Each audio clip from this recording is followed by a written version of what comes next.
Hello friends, ഇന്നത്തെ എപ്പിസോഡിൽ ജഗദീപിന്റെയും സുസ്മിതയുടെയും വിവാഹം കഴിഞ്ഞതോടെ ചിറക്കൽ ഗ്രൂപ്പിന്റെ എല്ലാ കാര്യങ്ങളും താനാണ് ഇനി തീരുമാനിക്കുന്നതെന്നുള്ള അഹങ്കാരത്തിൽ അങ്ങനെ സരള നിൽക്കുന്നത് കണ്ട് ഉടനെ തന്നെ ജഗദീപ് എന്താ ഇനി സംഭവിക്കുക എന്നറിയാതെ ആശങ്കയോടെ നോക്കി. അപ്പോഴാണ് സരള പറഞ്ഞത്, എന്നാൽ നമുക്കിനി വീട്ടിലേക്ക് പോകാം മോനെ. അത് കേട്ടതും ആശങ്കയോടെ ജഗദീപ് ചോദിച്ചു, വീട്ടിലേക്കോ?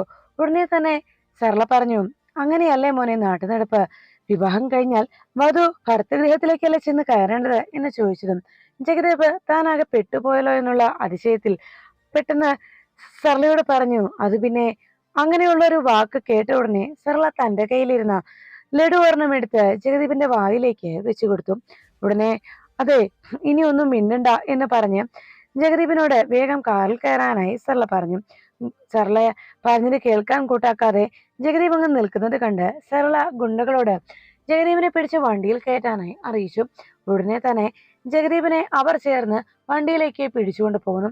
ജഗദീപിനെ കാറിലേക്ക് കയറ്റിയതും സർള തന്റെ കയ്യിലിരുന്ന ആ ലഡു ബോക്സോട് കൂടി അവിടെ നിന്ന് ചന്തുവിന്റെ കൈകളിലേക്ക് ഏൽപ്പിച്ചു. ചന്തു അത് വാങ്ങിച്ചങ്ങനെ നിൽക്കുമ്പോഴേക്കും വേഗം സുസ്മിതയും ജഗദീപിനോടൊപ്പം ആ പിൻസീറ്റിൽ ചെന്ന് കയറിയിരുന്നു. അപ്പോഴാണ് കാർ അവിടെ നിന്ന് എടുക്കാൻ തുടങ്ങുമ്പോൾ സരളയും കാറിലേക്ക് കയറി. ഈ സമയത്ത് ജഗദീപ് കാറിനുള്ളിലിരുന്ന് വിഷമത്തോടെ ചന്തുവിനെ നോക്കി. ചന്തു അപ്പോഴേക്കും വളരെ സന്തോഷത്തോടെ കൈവീശി ജഗദീപിനെ പറഞ്ഞയച്ചതിന് ശേഷം ആലോചിച്ചു, ദൈവമേ, ഇതിനെയാണോ ആ അവൻ ഫ്രോഡായിരുന്നെങ്കിലും ഒരു പാവമായിരുന്നു.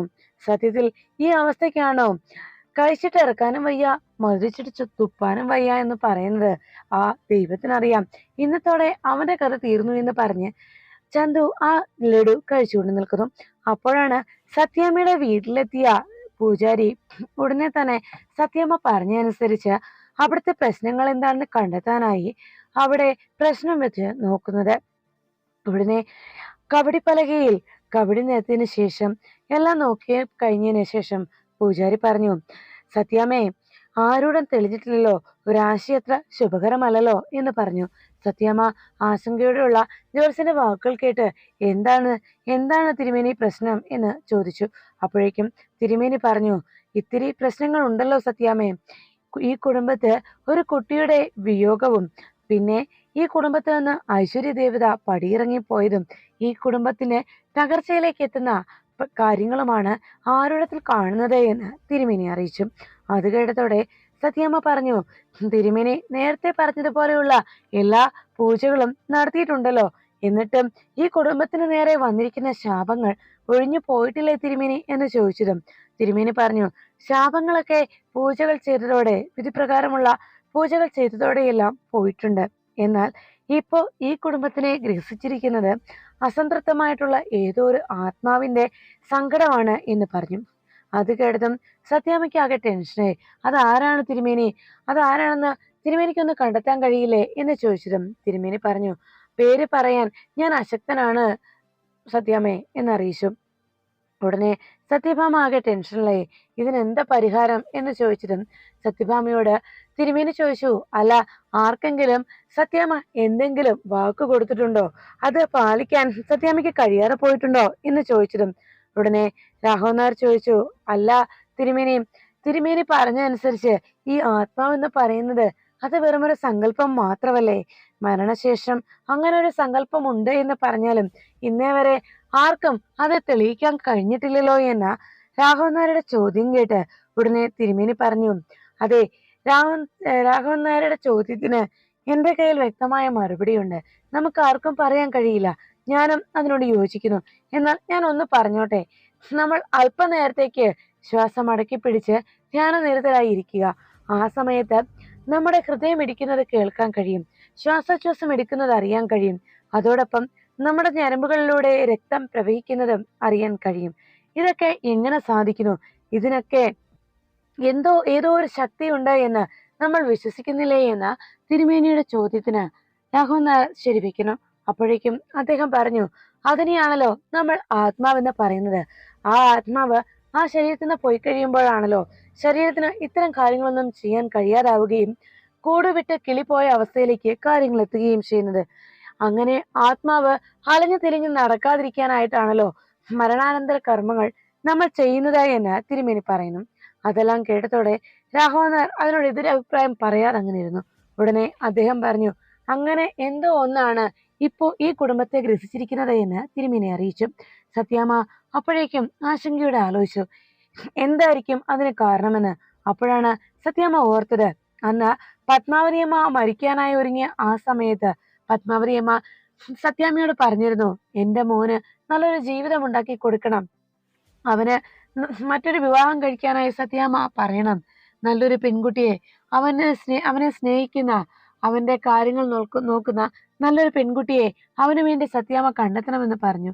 അത് കേട്ടതും സത്യഭാമ അന്ന് വാക്ക് കൊടുത്തത് സത്യാമ്മ ഓർമ്മിച്ചു. അപ്പോ പത്മാവതി അമ്മ എന്ന് സത്യഭാമ പറയുന്നത് കേട്ട് അതിശയത്തോടെ വിഷ്ണു ശാലിനിയെ നോക്കുന്നു. ഉടനെ തന്നെ സത്യഭാമയുടെ വാക്കുകൾ കേട്ട് എല്ലാവരും അതിശയത്തോടെ നോക്കുമ്പോ സത്യഭാമയോട് അദ്ദേഹം ചോദിച്ചു, അല്ല, അങ്ങനെ ആരെങ്കിലും ഉണ്ടോ എന്ന അദ്ദേഹത്തിന്റെ ചോദ്യത്തിന് സത്യഭാമയ്ക്ക് അപ്പോഴേക്കും പത്മാവതി അമ്മയുടെ പേര് ഓർമ്മ വന്നു. അപ്പോ രോഹിത്തിന് ചേർന്ന പെൺകുട്ടിയല്ലേ ശ്യാമ എന്നതായിരുന്നു സത്യഭാമയുടെ ആശങ്ക. ആ വാക്ക് കേട്ടതും ശാലിനിയും വിഷ്ണുവും ആശങ്കയോടെ നോക്കുന്നു.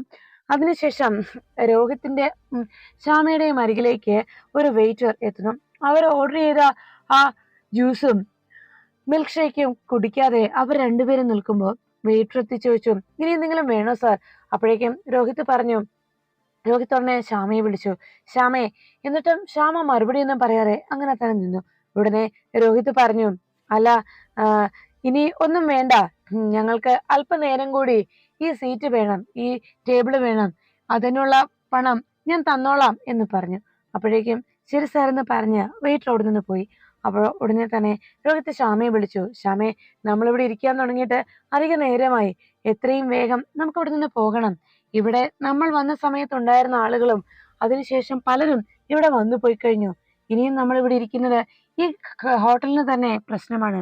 അതുകൊണ്ട് എത്രയും വേഗം നമുക്ക് പോകണം ശ്യാമേ.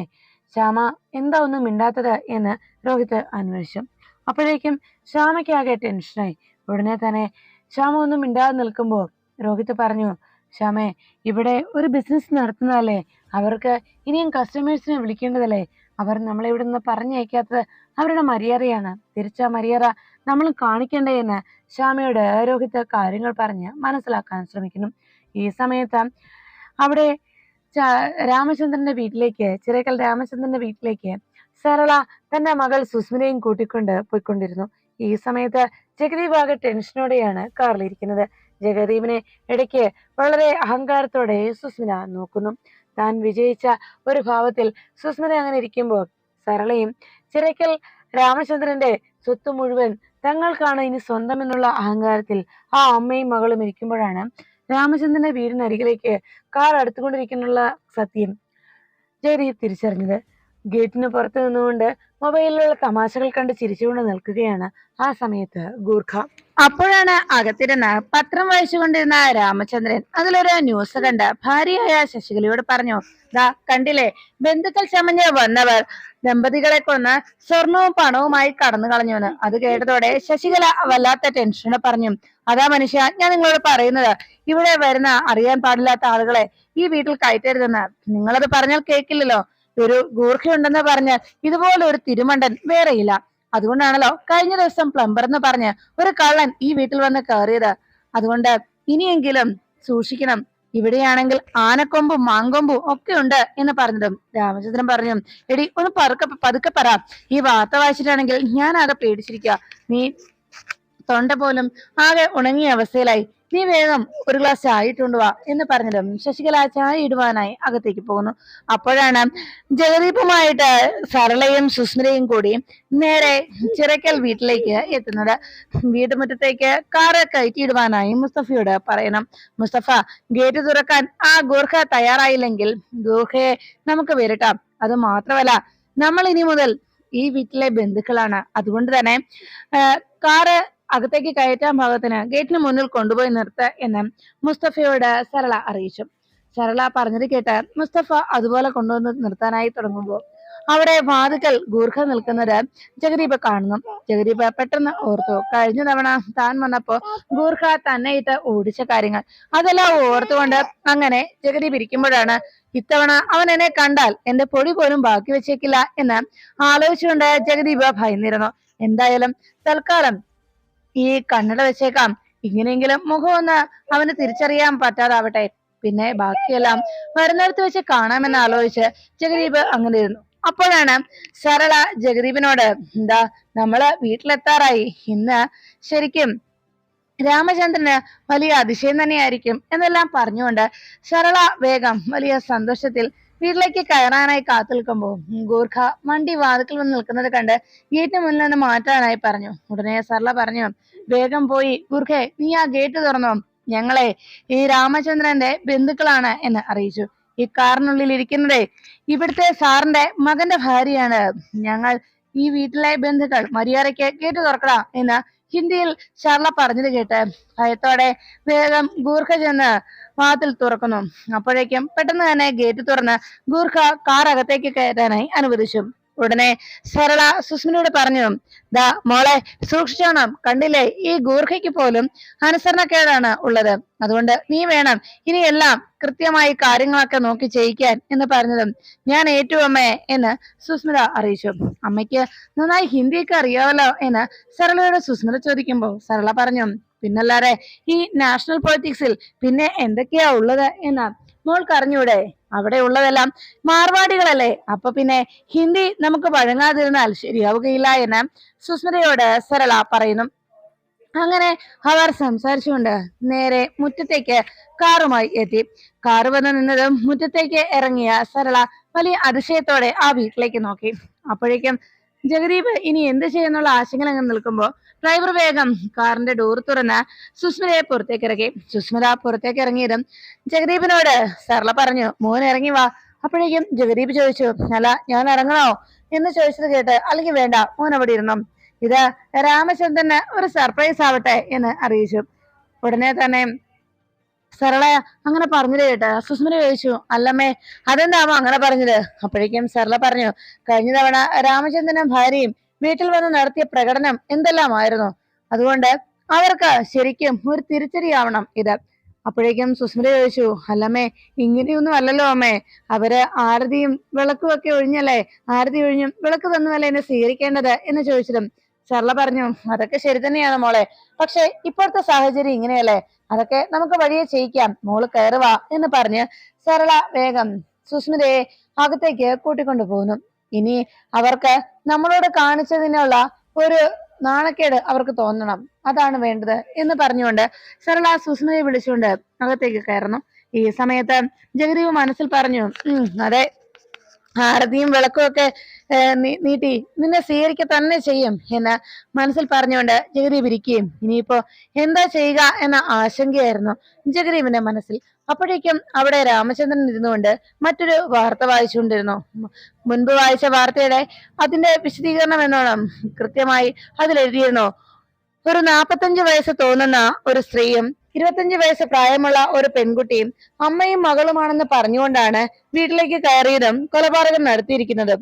അവരെ ഇതുവരെയായിട്ടും കണ്ടെത്താനായിട്ടില്ല എന്ന് ആ വാർത്ത വായിച്ചുകൊണ്ട് രാമചന്ദ്രൻ ഇരിക്കുമ്പോഴാണ് പെട്ടെന്ന് വാതിക്കൽ നിന്ന്, ഇവിടെ രാമചന്ദ്രൻ ഉണ്ടോ എന്ന്, ഇവിടെ ആരും ഇല്ലേ എന്നുള്ള ചോദ്യം. ഉടനെ തന്നെ ആരാണെന്നറിയാതെ അതിശയത്തോടെ രാമചന്ദ്രൻ ന്യൂസ് പേപ്പർ എടുത്ത് മാറ്റിവെച്ച് വേഗം എഴുന്നേറ്റ് അവർക്കരികിലേക്ക് ചെല്ലുന്നു.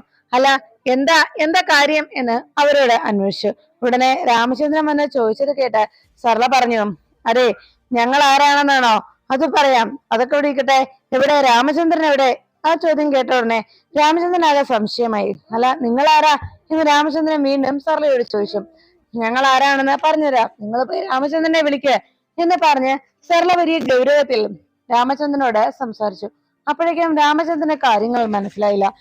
സത്യത്തിൽ ഇവര് ആളറിയാതെ വന്നിരിക്കുന്നതാണെന്ന് മനസ്സിലങ്ങനെ ചിന്തിച്ചുകൊണ്ട് രാമചന്ദ്രൻ സരളയോട് പറഞ്ഞു, നിങ്ങൾക്കിപ്പോ ആരെയാണ് കാണേണ്ടത്? അപ്പോഴേക്കും സരള പറഞ്ഞു, അതെ നിങ്ങളെ രാമചന്ദ്രനെ വിളിക്ക്. ഉടനെ തന്നെ രാമചന്ദ്രൻ അവിടെ വന്ന് ശശികല എന്ന് വിളിച്ചു. പെട്ടെന്ന് ശശികല ചായയുമായി വരുന്നത് കണ്ട്, എന്താ രാമേട്ട എന്ന് ചോദിച്ചതും വേഗം രാമചന്ദ്രൻ ശശികലയുടെ അരികിലേക്ക് ചെന്നു. ഈ സമയത്ത് ശശികല അങ്ങനെ വിളിക്കുന്നത് കേട്ട് രാമേട്ട എന്ന് വിളിക്കുന്നത് കേട്ട് ഉടനെ സരളയും സുസ്മിതയും പരസ്പരം സംശയത്തോടെ നോക്കുന്നു. അല്ല, ഈ ജോലിക്കാരെന്താ ഇങ്ങനെ സംസാരിക്കുന്നത്? അതല്ല, മുതലാളിമാരെ പോലെയാണോ ഇവിടുത്തെ ജോലിക്കാരുടെയും പേരുകൾ എന്ന് പറഞ്ഞു.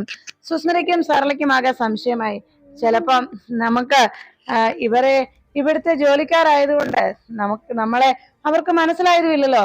അതുകൊണ്ട് ചിലപ്പോ ഇവിടെ ഉള്ളവരെയൊക്കെ ഒന്ന് നിലയ്ക്ക് നിർത്തണം അമ്മേ. സത്യത്തിൽ ഇവരെല്ലാവരും വലിയ അഹങ്കാരികളാണ്. ഈ സമയത്ത് രാമചന്ദ്രൻ ഭാര്യയോട് ചെന്ന് പറഞ്ഞു, എടി, നമ്മളെ കൊല്ലാനായിട്ട് വന്നിരിക്കുന്നതാണ് അവര്.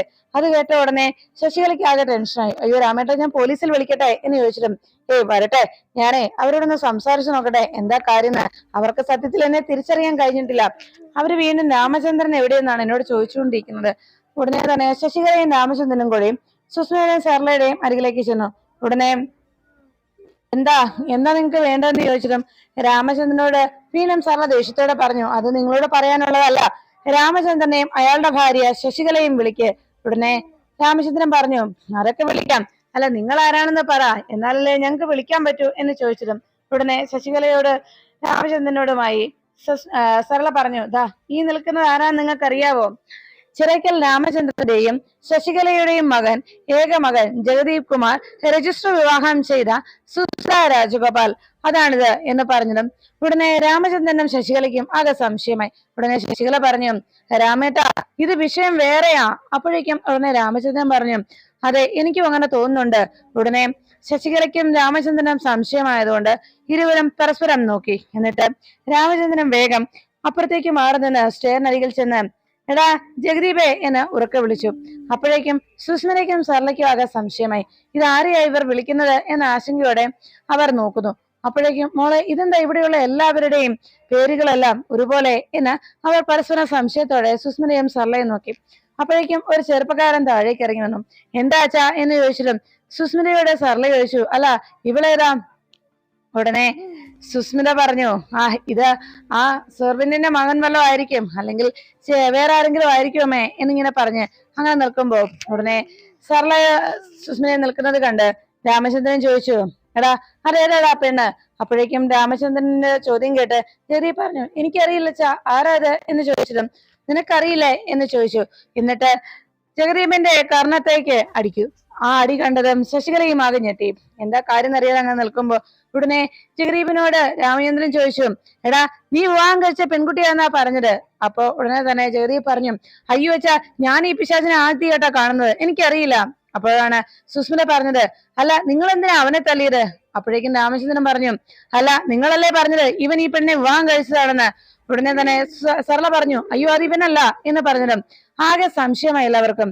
ഉടനെ സരളയുടെ അരികിലേക്ക് ജഗദീപിനെ വിളിച്ചുകൊണ്ട് രാമചന്ദ്രൻ എത്തി. ഉടനെ തന്നെ രാമചന്ദ്രനോട് സരള പറഞ്ഞു, അതെ, നിങ്ങൾ ഇവനെ വിളിച്ചിവിടെ നിർത്താതെ നിങ്ങൾ രാമചന്ദ്രനെ വിളിക്ക്, ഞങ്ങൾക്ക് അയാളെയാണ് കാണേണ്ടത്. അപ്പോഴേക്കും ഉടനെ അയാൾ പറഞ്ഞു, അതെ, നിങ്ങൾ അന്വേഷിച്ചു വന്ന രാമചന്ദ്രൻ ഞാനാണ്. ഇതാണ് ശശികല എന്ന് പറയുന്ന എന്റെ ഭാര്യ. നിങ്ങൾ പറഞ്ഞ ജഗദീപ് കുമാർ എന്ന് പറഞ്ഞ എന്റെ മകൻ ഇതാണ്. അപ്പോഴേക്കും സരള പറഞ്ഞു, അനാവശ്യം പറയരുത്, നിങ്ങള് വെറുതെ മറ്റുള്ളവരെ പറ്റിക്കാൻ നോക്കിയാണോ എന്ന് പറഞ്ഞു. പെട്ടെന്ന് ജഗദീപ് പറഞ്ഞു, അതെ അതെ, നിർത്ത് ഒരു കാര്യം എന്ന് പറഞ്ഞ് വേഗം ജഗദീപ് തന്റെ ഫോണിൽ കിടക്കുന്ന ആ ഫ്രോഡ് ആയിട്ടുള്ള ജഗദീപ് കുമാറിന്റെ ഫോട്ടോ കാണിച്ചു. ഇവനാണോ നിങ്ങളോട് ജഗദീപ് കുമാർ എന്ന് പറഞ്ഞത് എന്ന് ചോദിച്ചതും അതെ ഇയാൾ തന്നെയാ എന്ന് സരള അറിയിച്ചു. ഉടനെ തന്നെ ജഗദീപ് പറഞ്ഞു, അയ്യോ ഇവനെ പക്ക ഫ്രോഡാണ്, ഇവൻ എന്റെ പേരും പറഞ്ഞ് ഗസറ്റിൽ പേര് മാറ്റി, എന്നിട്ട് അവനിപ്പോ ജഗദീപ് കുമാർ എന്നുള്ള പേരിലാണ് നടക്കുന്നത്. ചിറയ്ക്കൽ രാമചന്ദ്രന്റെ മകൻ ജഗദീപ് കുമാർ എന്നുള്ള പേരിലാണ് അറിയപ്പെടുന്നത്. അവൻ എന്തെല്ലാം വഞ്ചനകളാണ് ചതികളാണ് ചെയ്തിരിക്കുന്നതെന്ന് അറിയാമോ? പല രീതിയിലുള്ള തട്ടിപ്പും വെട്ടിപ്പും നടത്തിയിട്ടുണ്ട്. അവസാനം അവന്റെ പേര് പറഞ്ഞ് എനിക്ക് കിട്ടിയ തല്ല് എത്രയാന്ന് എനിക്ക് പോലും അറിയില്ല. സത്യത്തിൽ അവനെ ഇതുവരെയായിട്ടും കണ്ടെത്താൻ പോലും കഴിഞ്ഞിട്ടില്ല എന്ന് പറഞ്ഞതും സരളയും സുസ്മിനയും സത്യം അറിഞ്ഞതോടെ ആകെ തകർന്നു. ഉടനെ തന്നെ സരള സുസ്മിനയെ പിടിച്ചു വലിച്ചുകൊണ്ട് പോകുന്നു. ഇങ്ങോട്ട് വാടി എന്ന് പറഞ്ഞ് സുസ്മിനയെ പിടിച്ചു വലിച്ചുകൊണ്ട് വേഗം ആ വീടിന് പുറത്തേക്ക് ഇറങ്ങി. എന്താ സംഭവം എന്നറിയാതെ സുസ്മിത ചോദിച്ചു, അമ്മേ എങ്ങോട്ടാ? അപ്പോഴേക്കും സുസ്മിതയോട് സരള പറഞ്ഞു, ഇങ്ങോട്ട് വാടി. അങ്ങനെ സരള സുസ്മിതയെ പിടിച്ചു വലിച്ചുകൊണ്ട് വീടിന് പുറത്തേക്ക് ഇറങ്ങി. ഈ സമയത്ത് രാമചന്ദ്രനും ജഗദീപും ശശികലയും എന്താ സംഭവം എന്നറിയാനേ അവരും പുറത്തേക്ക് ഇറങ്ങി വരുന്നു. ഈ സമയത്ത് സുസ്മിതയുമായി പുറത്തിറങ്ങി വന്ന സരള അവർ വന്ന കാറ് കാണാതെ ആകെ ടെൻഷനിലായി. അല്ല കാർ എവിടെ പോയി എന്നിങ്ങനെ ചോദിച്ചതും ഉടനെ മുസ്തഫ അപ്പുറത്ത് മാറി നിൽക്കുന്നത് കണ്ടു. സരള അരികിലേക്ക് എത്തിച്ചു ചോദിച്ചു, അല്ല മുസ്തഫ, നമ്മുടെ കാർ എവിടെ? കാറ് ജഗദീപ് കൊണ്ടുപോയി എന്ന് പറഞ്ഞു. ആര്? ജഗദീപോ എന്ന് ചോദിച്ചു. അതെ മേഡം എന്ന് മുസ്തഫ മറുപടി നൽകിയതും സരളയും സുസ്മിതയും ആകെ തകർന്ന അവസ്ഥയിൽ, എല്ലാം നഷ്ടപ്പെട്ടവരെ പോലെ ആകെ ഞെട്ടിത്തെറിച്ചങ്ങനെ നിൽക്കുമ്പോൾ ഒറിജിനൽ രാമചന്ദ്രനും കുടുംബവും പുറത്തു വന്ന് എന്താ അവിടെ സംഭവിക്കുന്ന അറിയാതെ അതിശയത്ത് നോക്കുന്നു. ആ സമയത്ത് ജഗദീപ് സരളയിൽ നിന്ന് കൈക്കലാക്കിയ കാറുമായി തന്റെ വീട് പോലും ഉറപ്പില്ലാത്ത, എങ്ങോട്ടാണ് താൻ പോകേണ്ടെന്ന് പോലും യാതൊരു ലക്ഷ്യവുമില്ലാതെ ജഗദീപ് ആ കാറുമായി പറക്കുന്നു.